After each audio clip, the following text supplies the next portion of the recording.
지난주에는 제가 예레미야 24장 말씀을 가지고 두 종류의 무화과라고 하는 그런 제목으로 여러분에게 말씀을 선포했습니다. 예레미야 24장에 가서 보니까 하나님께서 예레미야 대언자에게 성전 앞에 있는 두 개의 바구니를 보여주셨는데, 한 바구니에는 처음 익은 무화과 같이 아주 좋은 것 같은 무화과가 가득 담겨 있었고, 다른 한 바구니에는 무화과들이 완전히 부패가 돼서 사람이 도무지 먹을 수 없을 정도로 심이 나쁜 그와 같은 무화과가 있다고 하는 사실을 하나님이 예레미야에게 이제 보여주시면서, 이 심이 나쁜 무화과는 이 땅에 남아있는 시드기야 왕과 그 다음에 유다 백성이다. 하나님이 그렇게 이제 말씀해 주시고, 그 다음에 심이 좋은 무화과는 사람들 보기에는 안 된 것 같이 보이지만 내가 나중에 이 땅에 다시 데려오기 위해서, 씨를 남기기 위해서 바빌론 땅으로 포로가 되어 잡혀가도록 만든 저 사람들이 진짜 좋은 무화과다. 하나님이 이제 그렇게 말씀을 해주셨습니다. 그래서 그 우상 숭배 속에 살면서 죄 가운데 뒹구는 그와 같은 자들을 하나님께서 심이 나빠서 사람이 먹을 수 없는 그와 같은 무화과라고 말씀하시고, 사람이 보기에 큰 고통을 당하고 종살이를 하지만 결국은 그 바빌론 포로 생활하는 가운데 회개하고 돌아와서 하나님을 알게 되고, 특별히 하나님이 여호와 하나님이라고 하는 그와 같은 것을 알게 되는 그와 같은 마음을 가지고 다시 유다 땅으로 돌아올 그와 같은 사람들이 심이 좋은 무화과다. 하나님이 그렇게 말씀하시는 것을 살펴봤습니다. 그러면서 여기 포로 생활로 끌려가는 이 고통을 받는 이 이스라엘 사람들, 이 유다 사람들의 그 고통의 근원이 뭐냐? 하나님을 알지 못하는 것이다. 그렇게 이야기를 했습니다. 그래서 저와 여러분이 믿음 생활을 한다고 하는데, 과연 우리가 하나님을 알고 있는가? 이 생각을 하면서 믿음 생활을 해야만 된다고 제가 말씀을 드렸어요. 너무나 많은 사람들이 하나님을 안다고 하는데 실질적으로 가서 하고 있는 모습을 보면 하나님을 알지 못해요. 하나님이 얼마나 거룩하고, 하나님이 얼마나 위엄이 있으시고, 하나님이 얼마나 큰 일을 하실 수 있고 엄청난 위력을 갖고 계신 그런 분이신가, 여기에 대한 이해가 없기 때문에 저와 여러분이 많은 경우에 죄를 짓고 회개하지도 아니하고 하나님을 의지도 하지도 아니하고 우리 뜻대로 사는 그런 경우가 많다는 것을 알 수가 있습니다. 근데 또 우리 하나님은 동시에 은혜와 긍휼과 또 사랑을 베풀어 주신 그런 하나님이시라, 우리 사람이 보기에는 비극인 것 같은데 포로로 잡혀가는, 노예로 속박이 되는 그와 같은 그 연단을 통해서 하나님의 백성을 끝까지 사랑해 주시는 그런 하나님이다. 그런 사실을 지난주에 우리가 살펴봤습니다. 성경을 살펴보면 모든 시대에서 의인들은 대부분 고통을 많이 받습니다. 그러니까 저와 여러분이 참되게 하나님을 믿고 하나님의 뜻대로 살려고 할 때는, 하나님, 물질적인 복과 세상의 무슨 명예와 어떤 세상 사람이 추구한 이런 거, 하나님 그거를 제게 충만히 채워주십시오, 이런 기도가 별로 그렇게 나오질 않을 거예요. 하나님이 주시면 감사하고 안 주셔도 괜찮습니다. 이 자세가 나오는 것이 그것이 올바른 그리스도인의 태도가 아닌가, 이렇게 생각이 듭니다. 왜 그러냐 하면 창세기 3장 이후에 사람이 죄를 지어서 하나님의 형상이 파괴된 채로 이 땅에 이제 태어나게 됩니다. 이렇게 하다 보니까 하나님처럼 살려고 하는 것을 이 세상 사람들이 굉장히 미워해요. 특별히 마귀가 굉장히 미워해서 마귀가 사주를 시킨 것 같은 그 사람들이 이 세상의 모든 것들을 장악하고 있는 이 세상에서 그리스도인으로 하나님의 씨로 경건하게 거룩하게 삶을 유지하며 산다고 하는 것이 쉽지 않습니다. 그러니까 저와 여러분이 기도할 때, 아버지 하나님, 경건하게 거룩하게 하나님의 본성에 따라 살 수 있는 그와 같은 능력, 그와 같은 힘, 이걸 이기고 나갈 수 있는 용기, 이걸 달라고 기도를 해야지 돈, 뭐 이런 거 하나님 주시면 좋습니다. 그거 가지고 좋은 일 할 수 있으니까. 그런데 성경을 가서 봤을 때 그런 것을 구하는 거는 그건 거의 무속신앙 수준의 그런 일입니다. 그래서 저와 여러분이 점점 믿음이 커지고 정말 하나님을 사랑하게 되면 하나님이 원하는 것들을 하게 돼요. 하나님이 원하는 것들을 하게 되면 그렇게 하는 정도에 비례해서 세상 사람들이, 세상의 문화가, 세상의 것들이 저와 여러분을 배척하는 일이 자연스럽게 생깁니다.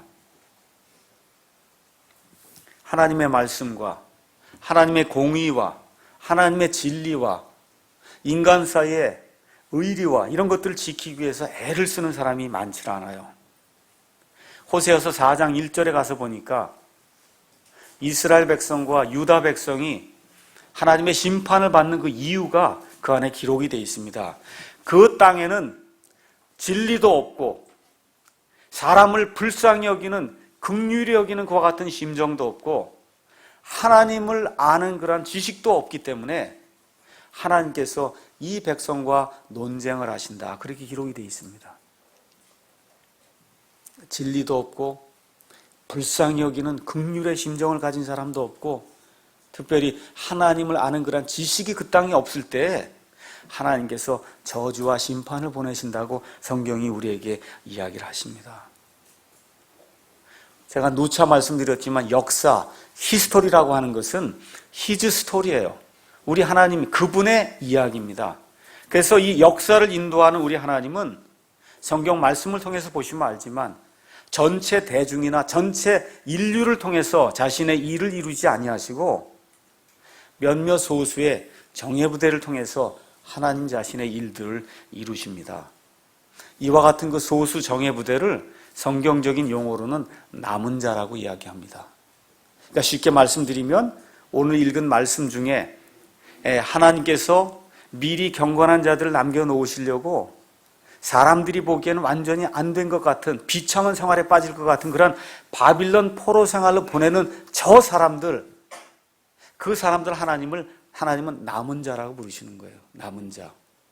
그래서 이 남은 자라고 하는 개념이 성경에 여러 곳에서 이제 나타나고 있고 특별히 92번이나 이 남은 자, 렘넌트라고 하는 그와 같은 단어가 이제 성경에 나옵니다. 그래서 이 렘넌트, 남은 자라고 하는 것은 무서운 재앙 이후에 살아남아서 새로운 사회를 만드는 그와 같은 무리를 성경은 렘넌트, 남은 자라고 이야기합니다.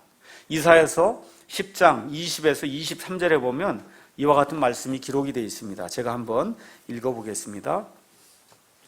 이사야서 10장 20에서 23절입니다.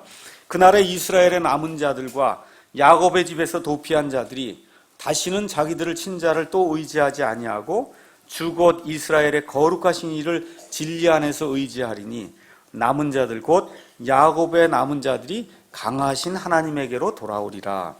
비록 내 백성 이스라엘이 바다의 모래 같을지라도 그들 중에 남은 자만 돌아오리라. 정해진 멸망이 의와 더불어 넘쳐 흐르리니 이는 주 만군의 하나님이 이미 작정한 멸망을 온 땅의 한가운데서 이룰 것이기 때문이라. 이 말씀은 특히 남은 자와 관련 있는 모든 말씀은, 거의 모든 말씀은 예수님 재림하실 때 이루어질 그와 같은 상황을 지금 이야기하고 있습니다. 내 백성, 이사야 대언자의 백성 이스라엘이 바다에 모래같이 많을지라도 하나님의 일을 이룰 사람은 거기 가서 보니까 그들 중에 남은 자만 하나님이 그들을 통해서 하나님의 일을 이룬다고 하나님이 그렇게 말씀해 주십니다. 이사야서 또 1장에 가서 보니까 1장 9절에 만군의 주께서 우리를 위하여 아주 소수의 남은 자를 남겨두지 아니하셨더라면 우리가 소돔같이 되고 고모라같이 되었으리라.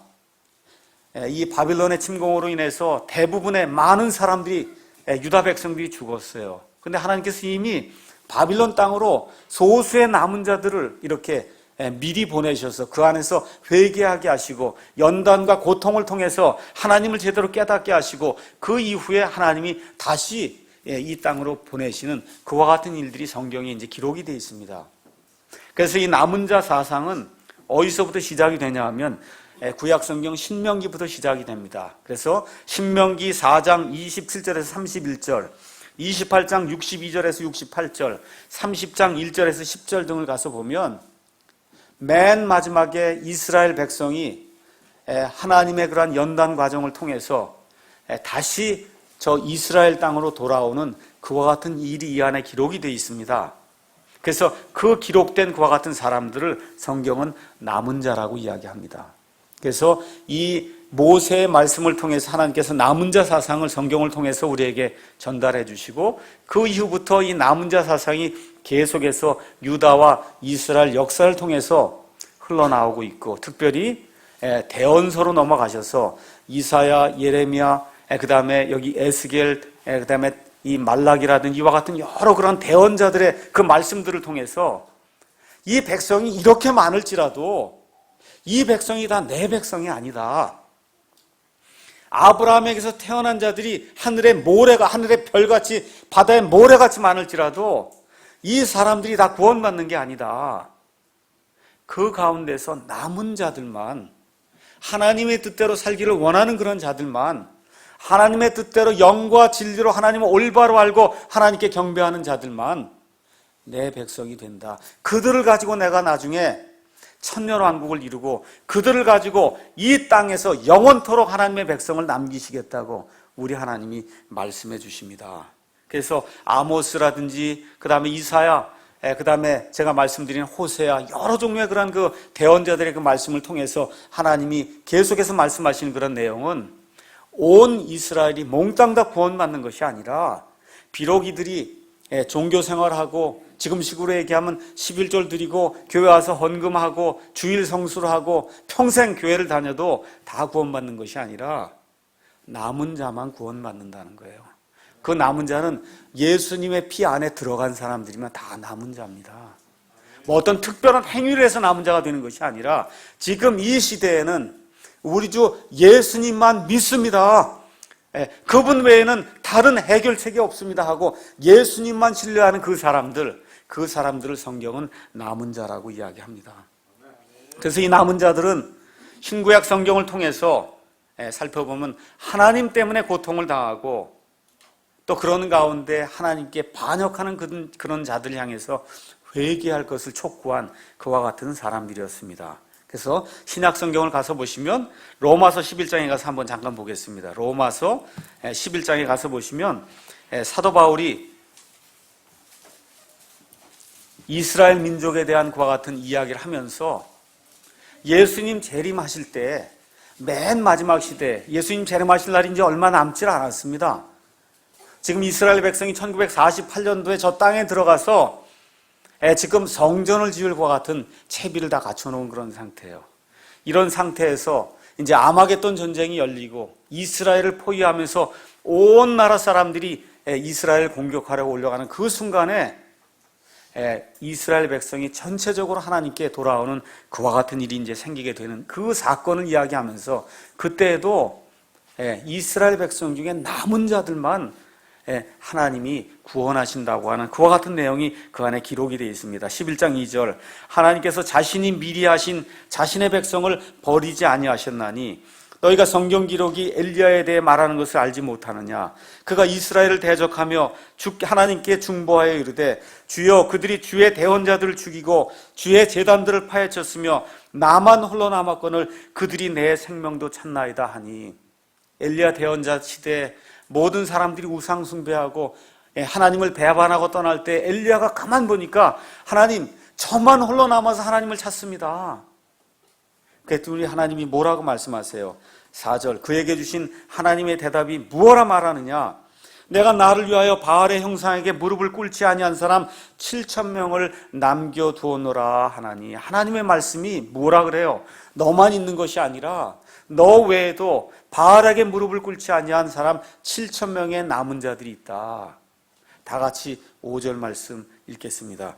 그런즉 이와 같이 이 현 시대에도 은혜의 선택에 따라 남은 자가 있느니라. 지금 이 시대에도 하나님의 은혜의 선택에 따라 남은 자가 있다고 성경이 이야기를 하고 있습니다. 여기 사랑침례교회 지금 예배드리는 여기 모든 분들은 하나님의 선택에 따라 이 현 시대에 남은 자세요? 이게 아니면 소용없어요. 교회 아무리 와도 소용없습니다.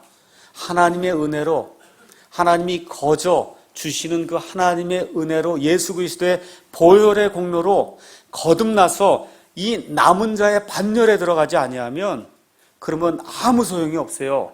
가장 중요한 게 그겁니다. 그래서 이 현 시대에도 엘리야 시대에 하나님께서 7,000명의 남은 자들 남겨놓은 것 같이 이 현 시대에도 우리 하나님께서 하나님의 뜻을 따라 살고자 하는 남은 자들, 소수의 남은 자들을 이 땅에 남겨두신다고 성경이 우리에게 이야기를 하고 있습니다.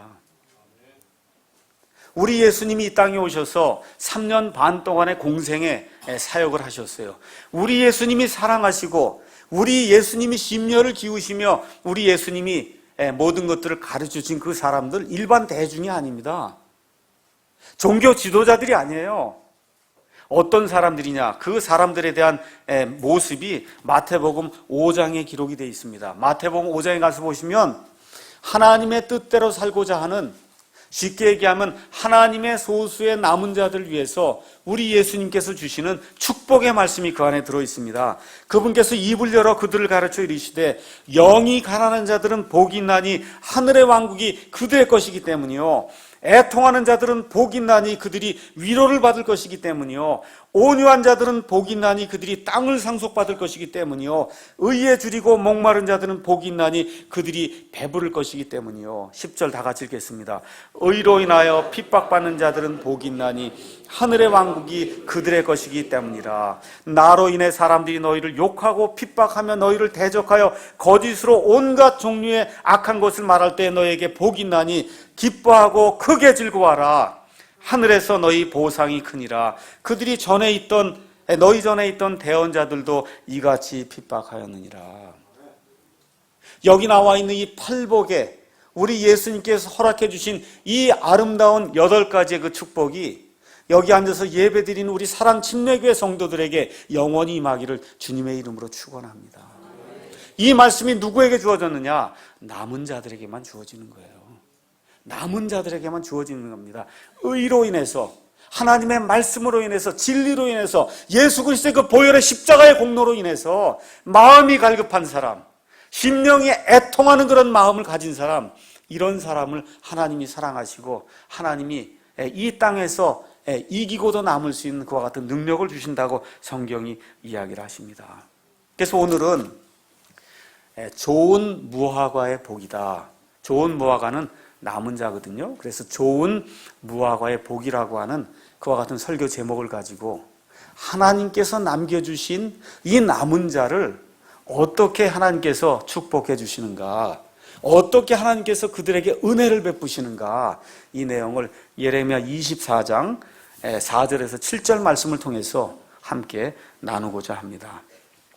지난 시간에 잠깐 말씀드렸듯이 바빌론 포로 생활이 3번에 걸쳐 일어났습니다.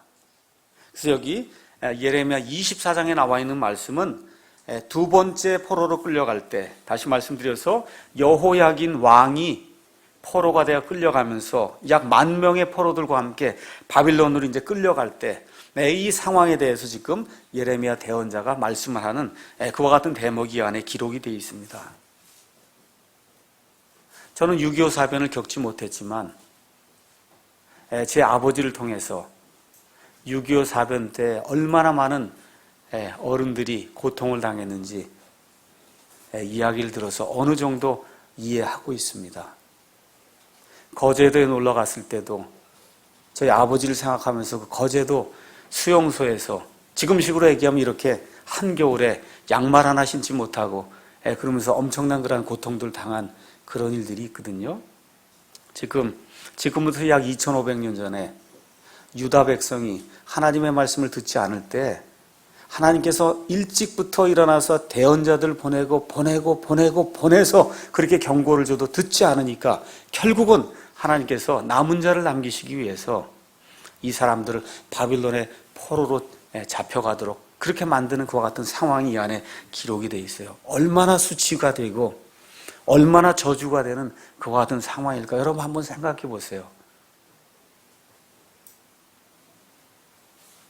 그런데 하나님께서는 우리 사람의 생각과는 달리 하나님 자신의 히스토리, 그 역사를 이끌고 나가기 위해서 우리 사람의 생각과 영 다르게 바빌론에 끌려간 그 사람들이 복된 자라고 하나님이 말씀해 주십니다.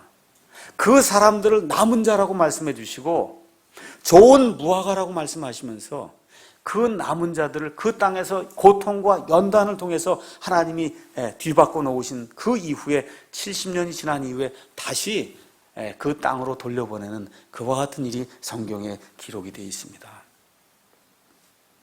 그런데 거기 바빌론 포로로 끌려간 그 사람들도 거기 남아있는 사람들하고 똑같이 극심한 죄인들이에요.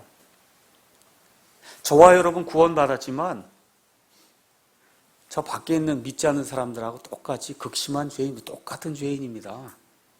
여러분 그거 확신하세요? 하나님의 은혜로 구원받았지만 저와 여러분의 그 옛 생활을 돌이켜보고 과거에 놀던 그와 같은 때를 생각해보면 부끄러워서 얼굴을 들 수가 없을 정도일 겁니다. 저는 그렇습니다.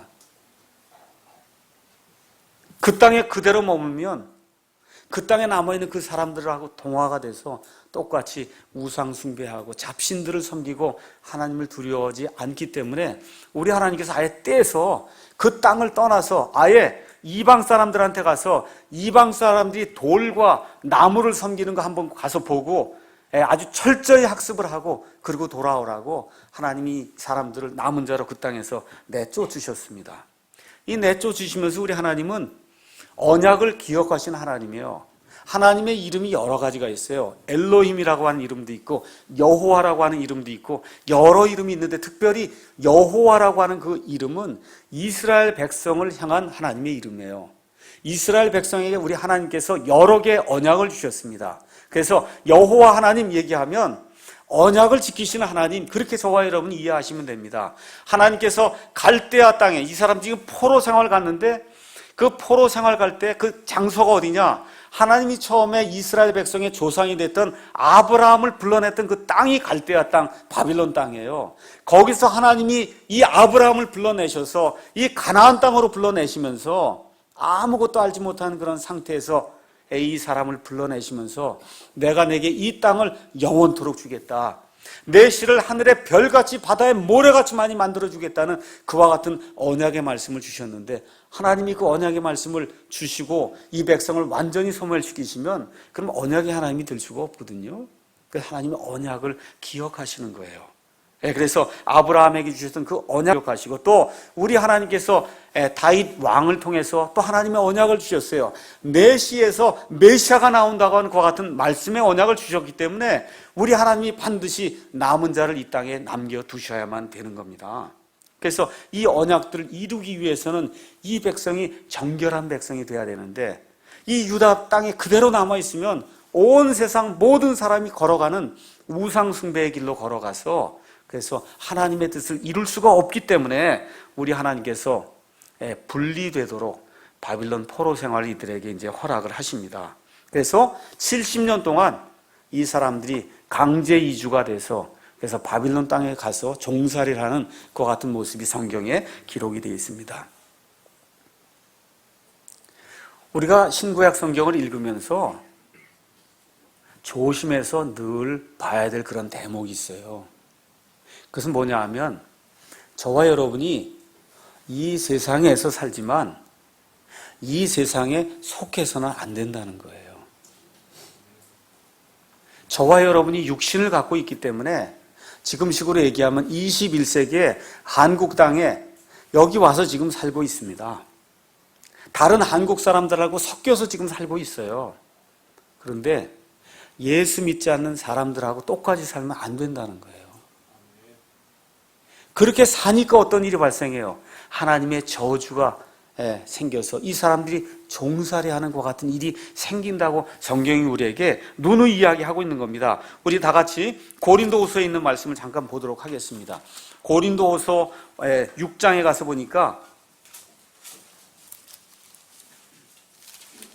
고린도후서 6장 14절부터 하나님의 말씀이 무엇라고 기록하고 있느냐 하면 6장 14절에 너희는 믿지 않는 자들과 더불어 공평하지 않게 멍해를 매지 말라.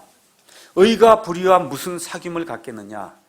빛이 어둠과 무슨 친교를 나누겠느냐? 그리스도가 벨리알과 무슨 일치를 보겠느냐? 혹은 믿는 자가 믿지 않는 자와 무슨 몫을 나누겠느냐? 하나님의 성전이 우상들과 무슨 조화를 이루겠느냐? 너희는 살아계신 하나님의 성전이니라. 다 같이 읽겠습니다. 하나님께서 이르시되 내가 그들 가운데 거하고 그들 가운데 거닐며 나는 그들의 하나님이 되고 그들은 내 백성이 되리라. 주가 말하노라. 그러므로 너희는 그들 가운데서 나와 분리하고 부정한 것을 만지지 말라. 그리하면 내가 너희를 받아들여 너희에게 아버지가 되고 너희는 내 아들 딸이 되리라. 주 곧 전능자가 말하노라 하셨느니라. 그래서 저와 여러분이 이 땅에 살지만 이 땅에 속해만 안 된다고 성경이 이야기하는 겁니다. 그거를 거룩한 분리라고 이야기하는 거예요. 분리. 이 분리가 이루어지지 않으면 저와 여러분의 삶에 하나님이 주시는 고통의 연단의 시간이 올 수밖에 없습니다. 이스라엘과 유다 백성의 멸망의 원인이 뭐냐? 세상과 분리하지 않는 거예요.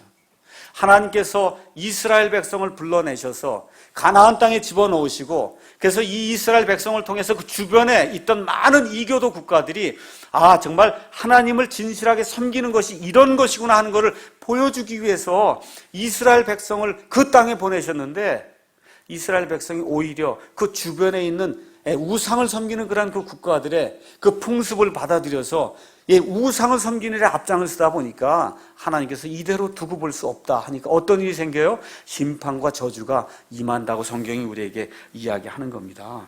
그래서 하나님의 법칙이 있어요. 그것은 뭐냐? 하나님이 원하시는 분리가 이루어지지 않으면 하나님을 사랑하는 자들에게 하나님께서 반드시 고통과 연단의 시간을 주신다는 겁니다. 그래서 히브리서 12장에 가서 보면 징계가 없으면 아들이 아니고 사생자라고 이야기하고 있어요. 그래서 저와 여러분이 확실히 구원받았는데 하나님의 뜻대로 살지 않는 건 내 자신이 압니다. 내 옆에 아내가 알아요. 내 아이들이 압니다. 이것이 한 번, 두 번 계속 누적이 돼서 하나님의 영광이 누가 될 때는 하나님의 징계가 반드시 오게 돼 있어요. 왜 그래요? 하나님의 아들, 딸이기 때문에 하나님이 징계하는 겁니다. 그러니까 이걸 역으로 이야기하면 악한 일을 많이 해도 내게 징계가 오지 않는다. 그러면 내가 사생한가 보다 하고 생각하시고 돌이켜야 돼요. 구원받지 못했구나. 그래서 저와 여러분이 인생을 살다 보면 어려운 일들이 생길 때가 있어요. 그 어려움이 다 100% 하나님의 연단은 아니고 하나님의 징계는 아니지만 많은 경우에 잘 들으셔야 돼요. 많은 경우에 내게 징계와 연단과 고통이 오게 되면 내가 무언가 하나님이 원치 않는 그와 같은 일을 하고 있지는 않은가? 우리 가족이 하나님이 원치 않는 그와 같은 일을 하고 있지는 않은가? 특별히 목사 같으면 내가 하나님의 이 교회를 제대로 인도하고 있지는 않은가? 이거를 스스로 살펴보라고 하나님이 사랑의 기회를 주신 거다. 이렇게 판단하고 자기 자신과 자기 가족과 자기 교회를 돌아볼 수 있는 그와 같은 사람이 돼야 지혜로운 사람이라고 성경이 우리에게 이야기하는 겁니다. 고통과 고난이 오는데도 계속해서 앞으로 꼿꼿이 나가면 하나님이 죽여요. 육신을 쳐서 죽여서 더 이상 하나님의 영광에 누가 되지 않도록 그렇게 만든다고 성경이 이야기하고 있습니다. 그래서 포로로 사로잡혀가는 그 이스라엘 백성은 하나님께서 하나님의 뜻을 이루기 위해서 그래서 남은 자로 남겨두셔서 하나님의 백성의 그 거룩한 모습을 보여주시기 위해서 연단이라고 하는 그와 같은 그 과정을 통해서 다시 돌이키게 하셔서 이 이스라엘 땅으로 데려오시려고 하는 하나님의 계획 속에서 그와 같은 일이 일어났다고 하는 그 사실을 저와 여러분이 꼭 이해를 하셔야 됩니다. 그래서 이 시간에는 고난 속에서 연단을 통해서 하나님이 우리에게 주시는 4가지 복이 무엇인가 하나님의 말씀을 통해서 살펴보려고 합니다. 첫째는 5절에 나와 있습니다. 거기 가서 보니까 내가 복을 주려고 이곳에서 갈대아 사람들의 땅으로 보낸 자들 곧 유다에서 포로로 끌려간 자들을 이 좋은 무화과들 같이 인정하겠다. 그렇게 하나님께서 말씀을 해주세요. 다시 한번 말씀드릴게요. 이 사람들이 좋은 무화과라고 얘기하는 게 아니라 이 사람들을 좋은 무화과로 인정해 주겠다는 거예요. 저와 여러분이 훌륭한 사람이 아니라는 거예요. 저와 여러분이 형편없는 자라는 거예요. 지금 하나님의 말씀이. 그런데 예수 그리스도의 그 보혈의 공로를 통해서 하나님이 딱 보시면 의로운 자라고 인정이 된다는 겁니다. 예수 그리스도의 그 피 보자기 안에 우리가 쑥 들어가면 그럼 우리의 모든 죄악이 없는 것처럼 하나님이 봐주신다는 거예요. 지금 하나님 그 얘기를 하는 겁니다. 이 사람들도 여기 남아있는 사람들처럼 악한 존재요, 우상을 숭배하던 그와 같은 존재들이지만 너희가 거기 돌아가서 회개하고 돌이킬 때 또 바빌론 땅에 갔다고 다 남은 자가 아닙니다. 바빌론 땅에 가서도 여전히 우상 숭배하는 사람들이 있어요. 그 사람들 빼고 그 안에서 회개하고 돌이킨 그 사람들을 내가 여기는 좋은 무화과처럼 내가 인정을 해주겠다고 하나님이 말씀해 주시는 겁니다. 나의 부족함과 연약함이 많음에도 불구하고 하나님이 너는 성도라고 하나님이 인정을 해주신다는 거예요. 저의 많은 죄악된 그와 같은 속성과 이 본성의 악함에도 불구하고 하나님이 먼저 의롭다고 인정을 해주신다고 성경이 이야기를 하고 있는 겁니다. 그래서 디모데전서 1장 12절에 가서 보시면은 사도 바울의 놀라운 고백이 그 안에 들어 있습니다. 저도 이 예수 믿는 사람 중에 하나 모델을 꼽아서 정말 그 사람처럼 되면 좋겠다 하고 하는 그런 사람을 하나 들라 그러면 사도 바울이라고 분명히 이야기할 거예요. 근데 그 사도 바울의 그 디모데전서 1장 12절에서 그 16절에 있는 그 말씀을 가서 보시면 얼마나 멋있게 하나님의 은혜를 표현하고 있는지 알 수가 없습니다. 제가 읽어보겠습니다. 나를 능하게 하신 그리스도 예수 우리 주께 내가 감사를 드리면, 사도 바울이 수천 킬로미터를 돌아다니면서 맨발로 돌아다니면서 하나님의 말씀을 전하고 옥에 갇히고 죽을 고비를 넘기면서 하나님의 말씀을 전할 때 하나님이 그를 능한 하나님의 사역자로 만들어 주셨어요. 왜 그렇게 했냐? 왜 내가 그렇게 한 걸 하나님께 감사를 드리냐? 그분께서 나를 신실한 자로 여기사 내게 사역을 맡기셨기 때문이라. 하나님 섬기는 것도 하나님이 맡겨주는 거지 내가 하고 싶어서 되는 게 아닌데, 나같이 부족한 사람에게도 하나님을 섬기는 그와 같은 일을 맡겨주셨기 때문에 하나님께 내게 감사를 드린다. 근데 여기도 뭐라 그래요? 나를 신실한 자로 여기셨다고 얘기하지 내가 신실한 자라고 얘기하는 게 아니에요. 사도 바울이 나는 신실한 사람입니다 얘기하는 게 아니라 하나님이 나를 신실한 자로 여겨주셨다는 겁니다. 이게 공통되게 하나님의 사람들에게서 나오는 그와 같은 고백입니다. 내가 전에는 신성모독하는 자요, 핍박하는 자요, 하나님께 해를 끼치는 자였으나 도리어 긍휼을 얻게 되면 내가 믿지 아니하는 가운데 알지 못하고 그것을 하였기 때문이라.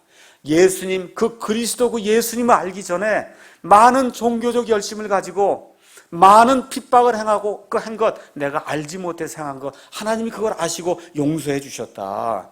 14절 우리 주의 은혜가 그리스도 예수님 안에는 믿음과 사랑과 함께 넘치도록 풍성했다. 내가 행한 것과 같은 일들을 살펴볼 때는 하나님의 은혜를 받을 자격이 없다는 겁니다.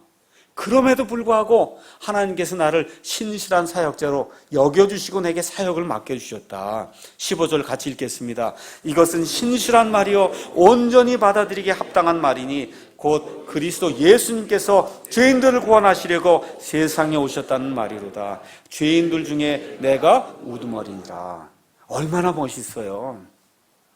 우리 예수님께서 의인을 찾으러 이 땅에 오신 것이 아니라 저와 여러분같이 회개하는 죄인들을 찾아 구원하러 이 땅에 오셨다고 성경이 이야기하고 있습니다.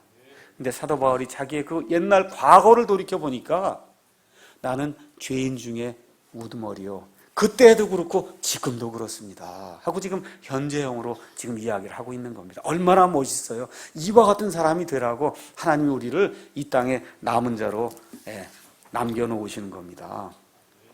둘째 복이 어떤 복이냐? 보호해 주시는 은혜를 우리에게 베풀어 주신다는 거예요. 6절 가서 보니까 내가 내 눈을 그들에게 고정하여 복을 주겠다. 여러분, 하나님이 저와 여러분이 행하는 모든 것에 하나님의 눈동자가 쭉쭉쭉쭉 쫓아다니면서 하나님이 우리의 모든 것들을 인도하고 보호해 준다는 거예요. 성경은 그거를 하나님이 눈동자같이 지키신다. 그렇게 이야기하는 겁니다. 눈동자. 여러분 여기 눈에 조그만 먼지 하나라도 들어가면 얼마나 아픈지 아시죠? 그렇죠? 근데 하나님께서 저와 여러분을 하나님의 눈동자처럼 그렇게 지켜주신다고 이야기하는 거예요. 바빌론에 포로로 끌려간 아이들이 있었어요. 한 15살쯤 된 아이들이 포로로 끌려갔습니다. 그 아이들 중에 대표로 성경에 기록된 아이들이 다니엘이라고 하는 아이, 알죠? 다니엘. 그 다음에 거기 가서 보니까 다니엘서 3장에 사드락, 메삭, 아벳느고라고 하는 이 세 아이들, 다니엘까지 포함해서 이 네 아이들의 역사가 여기 지금 다니엘서에 기록이 되어 있어요. 그 아이들에게 어떻게 되어 있어요? 하나님의 눈이 그 아이들 위에 고정이 된 채로 이렇게 움직이는 대로 따라가는 그와 같은 일을 하나님이 해주셨다는 거예요. 그 15살 먹은 아이들이 뭘 알겠어요? 포로로 사로잡아 갔어요. 귀족들 중에 귀족들을 잡아갔습니다.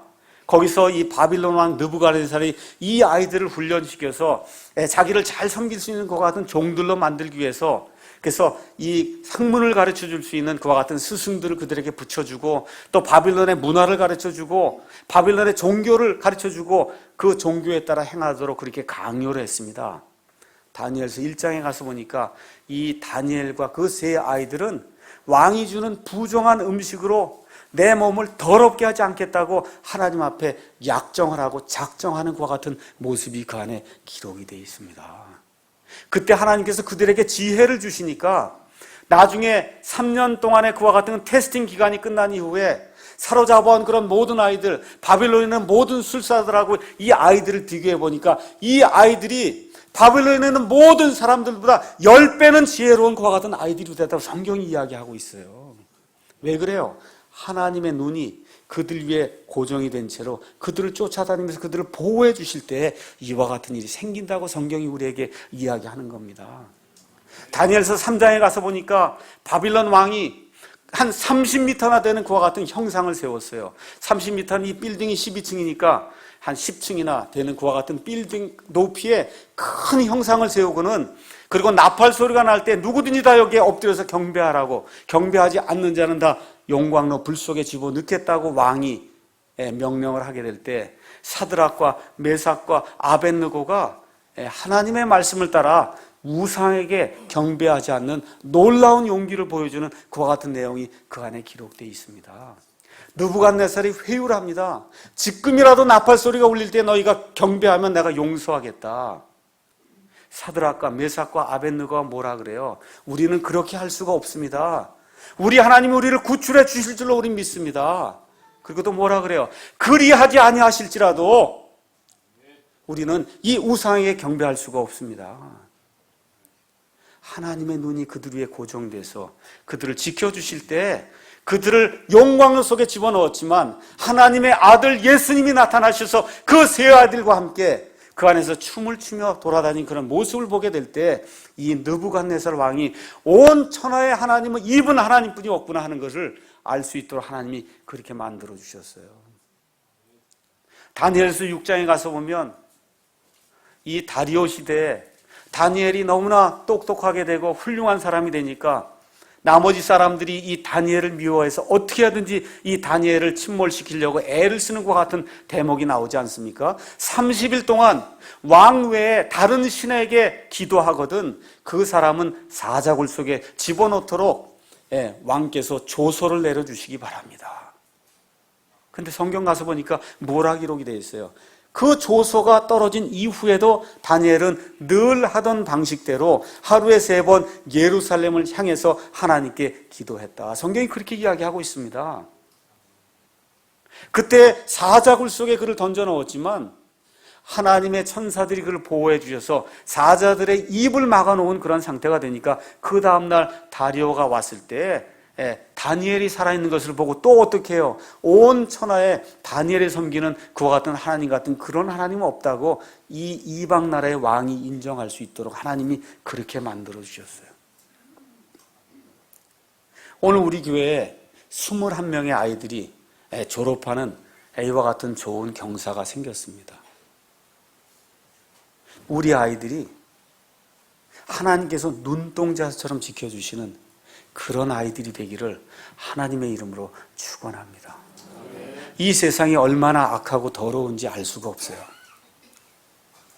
이 세상에서 분리가 돼서, 그래서 내 자신을 세상의 것으로 더럽히지 않겠다고 작정해야 돼요. 부모가 먼저 해야 되는 거예요. 부모가. 맞습니까? 그래서 우리 부모가 먼저 해야 돼요. 내가 인터넷이나 뭐나 이래서 지점을 하고 이런 건 내가 하지 않겠다고 우리 먼저 부모가 작정을 하고, 그 이후에 우리 아이들에게 같이 작정하자고 이야기해서 온 가족이 하나님이 원하시는 그런 일을 우리는 하고 살아야 되겠다. 얼마나 멋있어요. 이렇게 될 때 그 하나님의 눈이 그 가정 위에 고정이 돼서 눈동자처럼 하나님이 그 가정을 지켜주실 줄로 확신합니다. 하나님이 또 어떤 복을 주시냐? 극복하게 해주시는 은혜의 복을 주시겠다고 6절에 말씀해 주세요. 그래서 내가 내 눈을 그들에게 고정하여 복을 주며, 그 다음에 그들을 다시 이 땅으로 데려와 그들을 세우고 헐지 아니하며 그들을 심고 뽑지 아니하리라. 지금 종살이를 하러 지금 바빌론 땅으로 갔습니다. 우리 삶 속에 우리의 많은 죄악들로 인해서 우리 가운데 하나님의 징계가 임할 수가 있어요. 징계가 임할 때 그게 처음부터 좋게 느껴지지 않습니다. 포로 생활하는 거 좋아할 사람 아무도 없습니다. 그럼에도 불구하고 하나님이 뭐라고 말씀하세요? 너희를 내가 다시 데려오겠다고 말씀하십니다. 지금 내가 너희를 이렇게 흩어버린 것 같지만 다시 모으겠다고 하나님이 말씀해 주시고, 다시 데려다가 세우고 심겠다고 말씀해 주시는 거예요.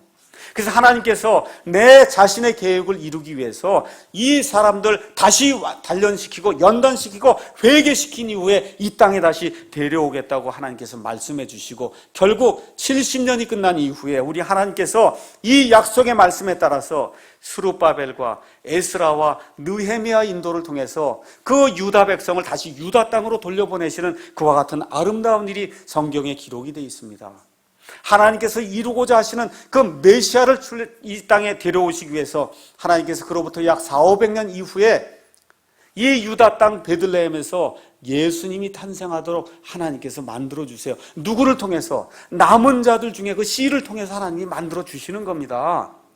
그 이후에 하나님께서 사도 바울이라고 하는 이방인들의 그 사도를 또 그 유대인들의 남은 자들 가운데 하나님께서 취해 주셔서 온 세상에 하나님의 말씀을 편만히 증언할 수 있는 그와 같은 사역자로 하나님이 만들어 주시는 거예요.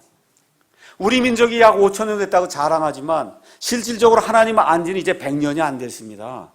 하나님께서 일제시대 그 35년 동안의 그 식민지 생활을 통해서 하나님 우리 민족을 단련시키시고 연단시키시고 고통 주시고, 그리고 그 안에서 해방이 돼서 나오도록 만들어 주셨습니다.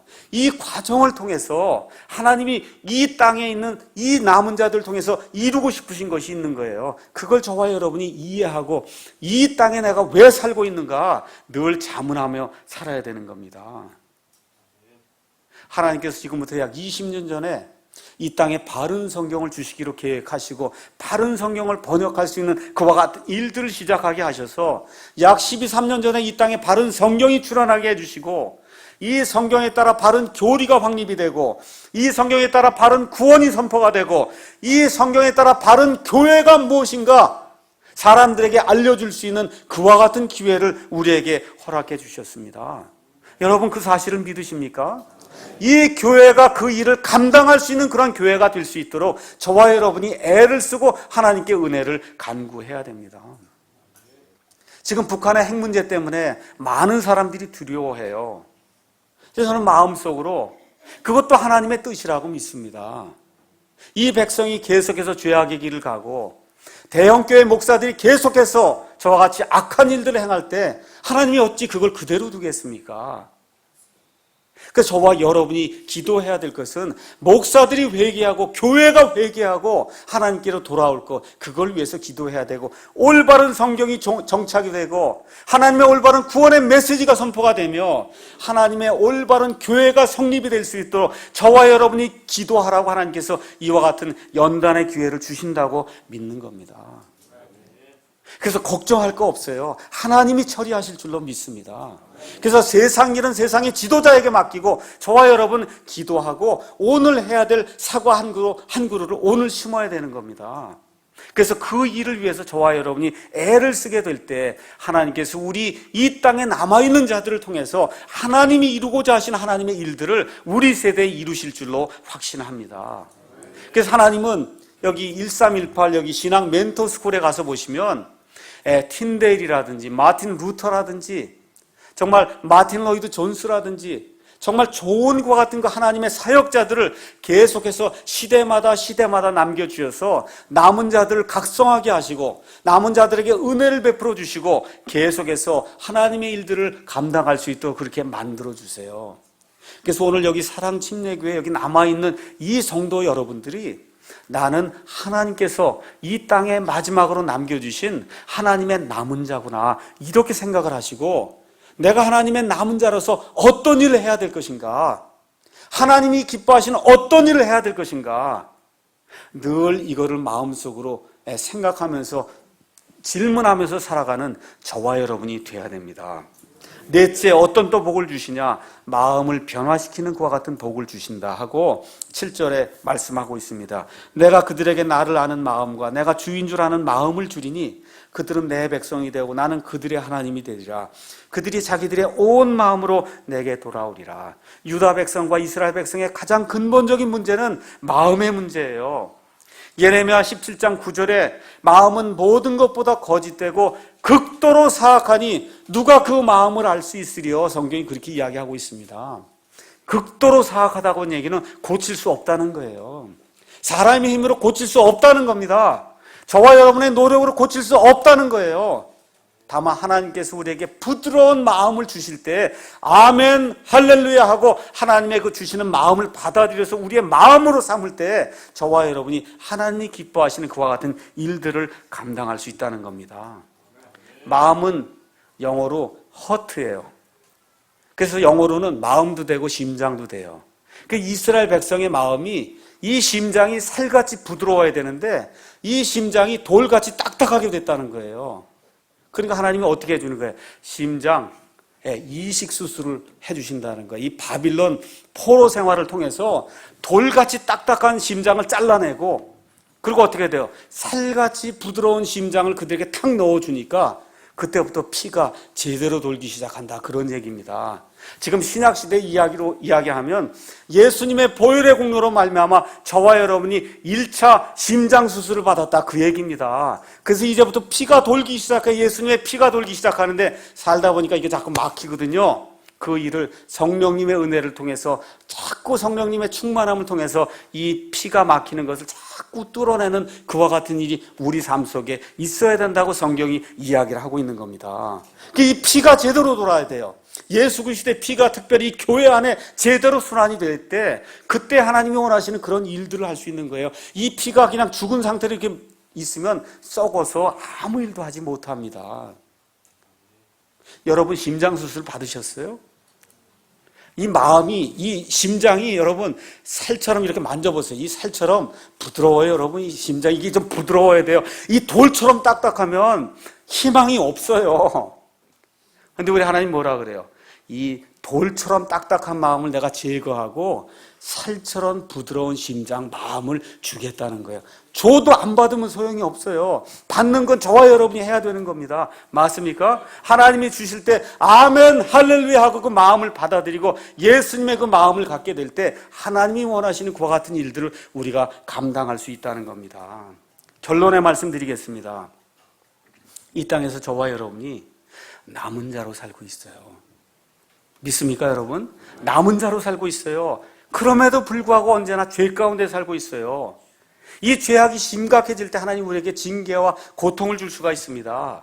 그때 깨닫고 돌아서는 사람이 지혜로운 사람이다. 성경이 그렇게 이야기하는 겁니다. 제발 깨닫고 돌아서야 돼요. 우리 아이들에게 내가 부탁해요. 제발 깨닫고 돌아서라. 저희 아이들에게 제가 이메일 보내고 카톡 보내고 하면 맨날 쓰는 얘기가 그거예요. 깨닫고 돌이켜야 산다. 깨닫고 돌이켜야 산다. 니들이 깨닫고 돌이켜야 산다. 심장수술을 이미 받았으면 이 피가 막히지 않도록 성령님이 충만해서 그래서 피가 잘잘잘잘잘 이렇게 흘릴 수 있도록 우리 심장을 그렇게 유지를 해야 됩니다. 그래서 하나님께서 우리에게 이 남은 자에게 주시는 4가지 복을 주시는, 첫째, 좋은 무화과로 우리를 인정해 주시고 눈동자처럼 우리를 보호해 주시며, 그 다음에 우리의 모든 어려움을 극복하게 해주시고, 그리고 새 마음을 주신다고 성경이 이야기를 하고 있습니다. 이 모든 일이 하나님의 말씀을 통해서 이루어지는 겁니다. 그래서 이 말씀을 내 목숨처럼 귀중하게 여기고, 그래서 이번 주 사시는 동안에 다시 한번 하나님의 말씀이 얼마나 중요한가, 여기 예레미야 24장의 말씀 다시 한번 살펴보시고, 하나님의 은혜 가운데 내가 남은 자로서 하나님이 원하시는 그 뜻을 내가 이 땅에서 이루고 가야 되겠다, 아주 작정을 하면서 하나님께 기도하는 아름다운 삶이 우리 가운데 풍성히 넘치기를 예수님의 이름으로 축원합니다. 기도하겠습니다.